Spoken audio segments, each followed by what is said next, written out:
Buen día. Volvemos a encontrarnos otra vez con la idea de compartir esta palabra. Acuérdense que la propuesta es que en esta octava de Pascua, una semana que es como un día, con ese objetivo de meternos un poco más en este misterio maravilloso de la resurrección de Jesús, compartir la palabra, ¿no?, de cada día. Un texto lo voy a leer completo, los demás los cito como para ubicarnos, ¿no?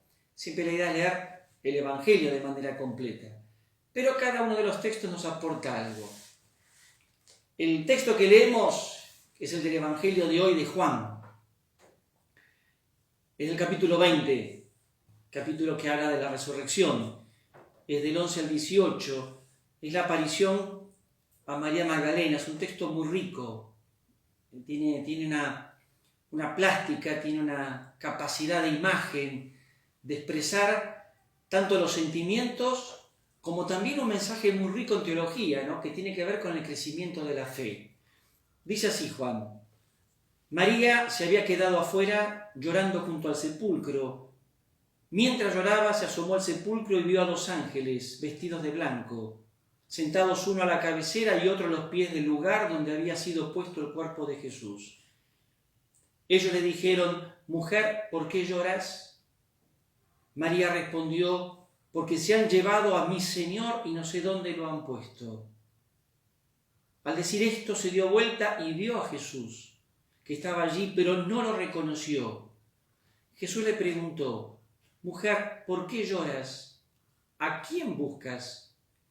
Ella, pensando que era el cuidador del huerto, le respondió: Señor, si tú lo has llevado, dime dónde lo has puesto y yo iré a buscarlo. Jesús le dijo: María. Ella lo reconoció y le dijo en hebreo Raboní, es decir, maestro. Jesús le dijo: No me retengas, porque todavía no he subido al Padre. Ve a decir a mis hermanos: Subo a mi Padre y Padre de ustedes, a mi Dios y Dios de ustedes. María Magdalena fue a anunciar a sus discípulos que había visto al Señor y que Él le había dicho esas palabras. Es un texto, ya con escucharlo uno se da cuenta de la carga que tiene este párrafo de Juan, ¿no? La figura de María sola. Acá no está rodeada de otras mujeres que van al sepulcro, ella está sola. Se ha quedado, ya ha visto el sepulcro vacío, ya ha llamado a los discípulos, habían ido Pedro y el discípulo amado, lo vimos el domingo en la misa. Ella se queda. Y ahí se desarrolla lo que podemos llamar una especie de mini historia, con un proceso. La mujer creyente que se quedó en el lugar del muerto. Esta es como la primera idea. Es un poco la María de la nostalgia, es un poco la María del recuerdo. Estas dos figuras que aparecen, que podríamos llamar que son como anunciantes, es decir, si quieren una especie de cercanía con aquello cuando Gabriel se le presenta a María. Siempre el ángel es el que anuncia. Lo que interesa es lo que Dios está diciendo a partir de ellos, ¿no? ¿Por qué llorás? Es la primera pregunta. Es una pregunta disparadora.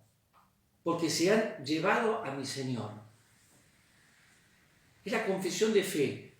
Pobre, débil.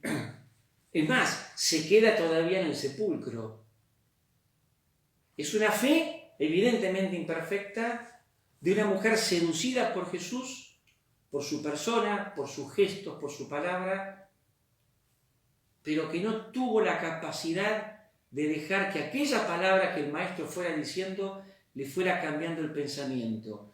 Podríamos decir, es una fe más sensible. Acontece otra cosa, la aparición de Jesús, no es capaz de reconocerlo.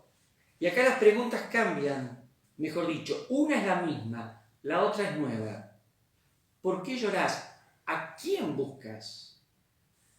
Una pregunta interesantísima, Porque es la pregunta que en el fondo quiere sacarla a ella del sepulcro. Quiere quitar en ella la simple nostalgia y el simple recuerdo para que viva el presente, para que se dé cuenta que el sepulcro no es la única realidad y mucho menos el final. Señor, si vos sos tal, yo lo voy a ir a buscar. Bellísimas expresiones. Pero ahí hace falta algo. Una palabra que no sea ya general, sino profundamente personalizada. María. Sí, la llama por su nombre.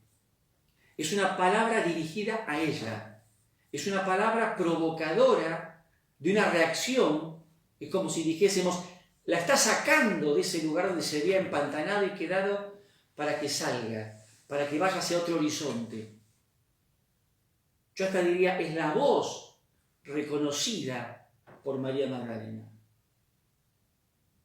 Y esa palabra es la que termina de engendrar ese momento creciente de la fe. Mi maestro, Raboní, mi maestro.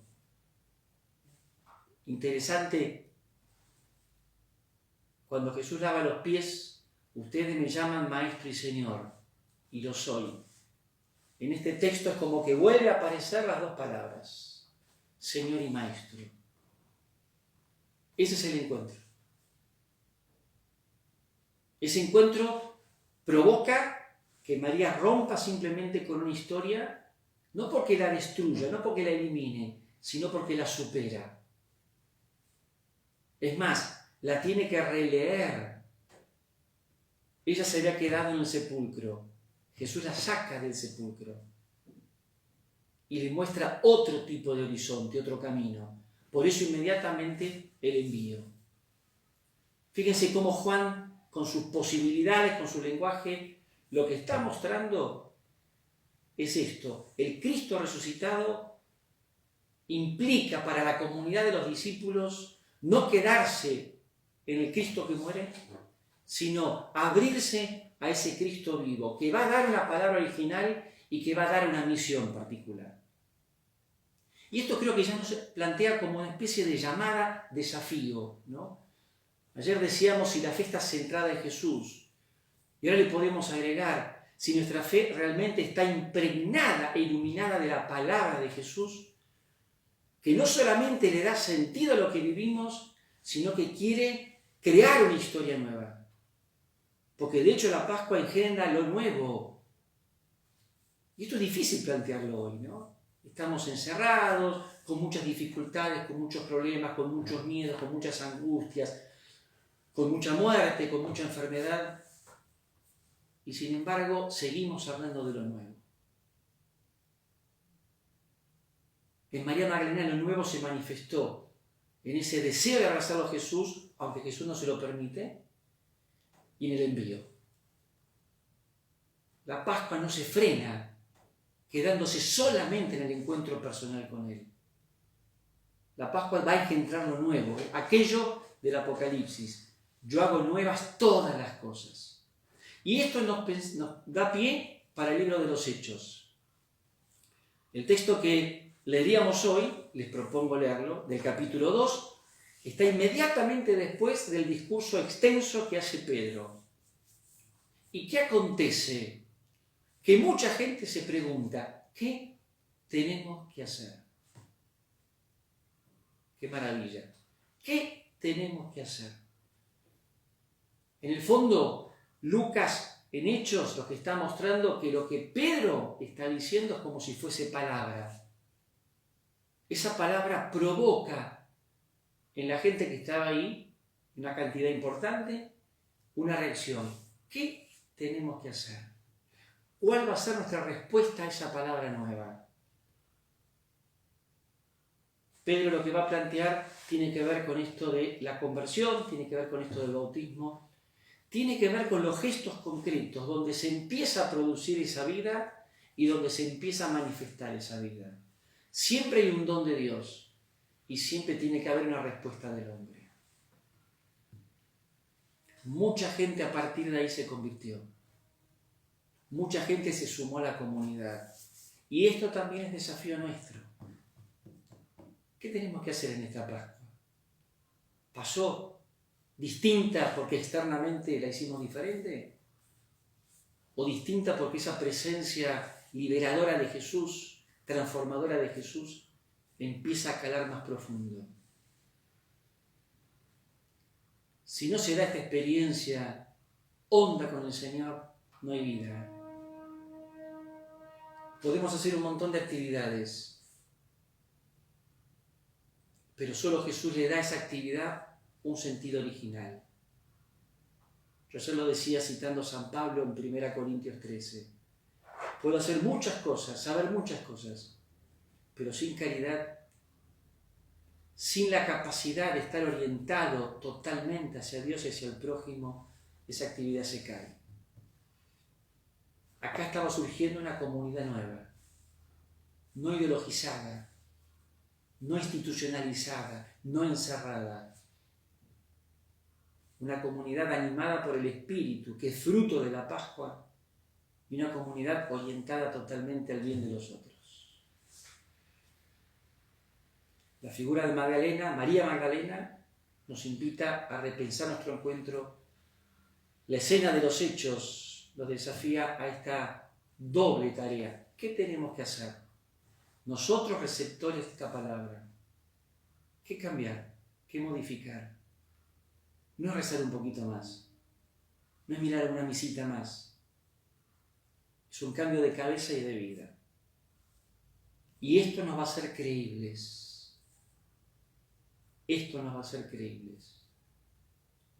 Aquella frase, hay que repetirla hoy, ¿no?, de Cardenal Pironio en este año de su centenario, 100 años que nació, ¿no? Hay que ser una iglesia creyente y creíble. Creyente, porque está marcada por la fe. Creíble, porque se vuelve auténtico testimonio de esa fe. Y eso hace que la gente se abra. Esto no queda en lo externo.